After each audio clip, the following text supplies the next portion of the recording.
The second annual French-American Science Festival is taking place under the theme of Sustainable Development for All.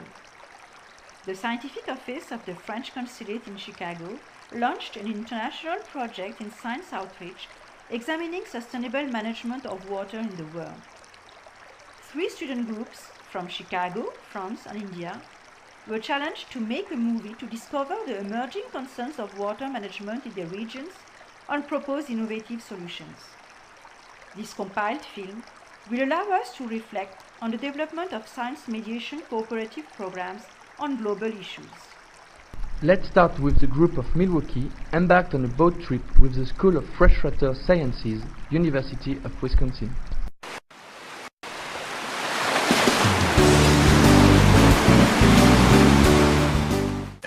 Follow the path of water and its additives.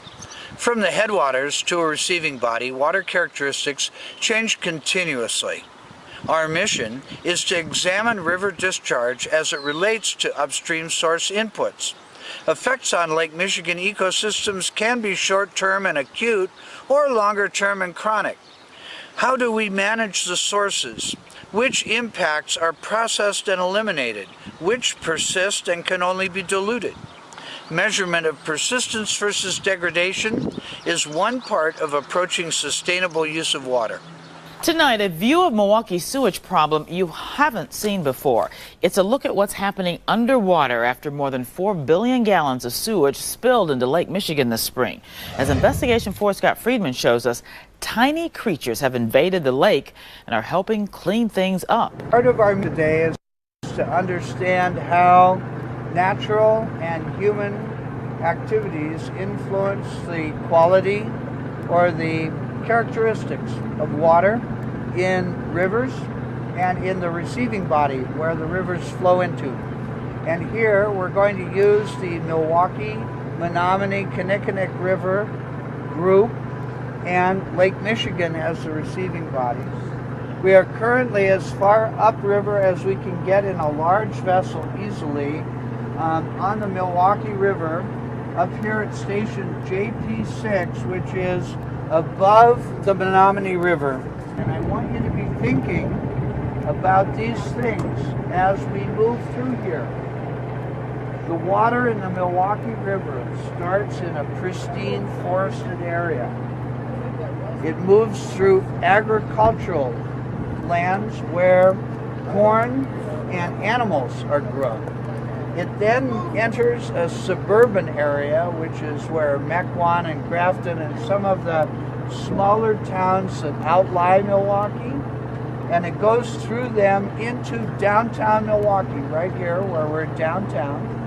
And then it flows through the harbor, which is kind of a processing pool, the harbor right here, and out into Lake Michigan. So I want you to be thinking about stuff like if the rain falls on the ground and the fertilizers and pesticides from the farmland are on the ground and the water washes over the ground to the river, how might we reduce the amount of material that water washing takes to the river to contaminate the river?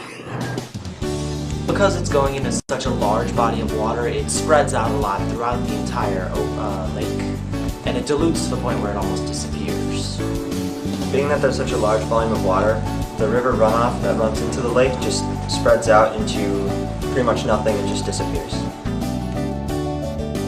Is dilution the solution to sustainability? Well, downtown and a lot of the river is really mucky right now, but it's mainly sediment because it rained a few days ago, and then there's a couple human influences, but right now it's mainly due to natural causes.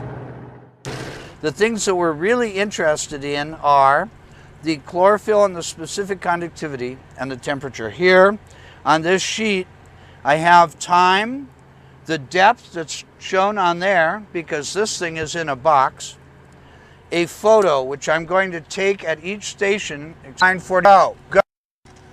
Sample, yeah. 0942, 00. Okay, then 14.4 degrees. The conductivity is 0.612. and the chlorophyll is 0.029. Just measuring activity, conduct, and temperature of the water. Celsius, yeah. Okay, temperature? 16.5. 16.5. In this series of slides, we're going to go from the river into the lake. On the left, we have the river stations, and on the right, we have the lake stations. This parameter on the red, we observe the temperature, and you can see how it's warmer in the rivers and is a little bit cooler in the lake.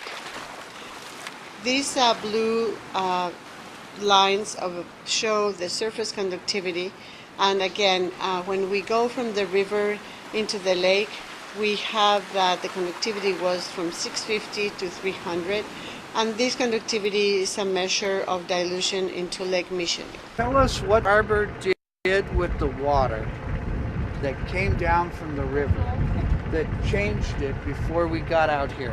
It combined the water from the 3 rivers.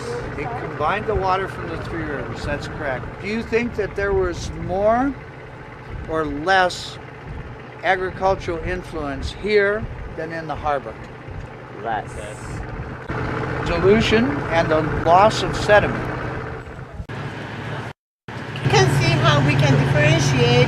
This area is 20 meters deep, and we see how we have sand on the bottom, and you can see how areas are colonized by quagga mussels, and the rocks are also covered on the top, on the side, and sometimes kind of tucked underneath.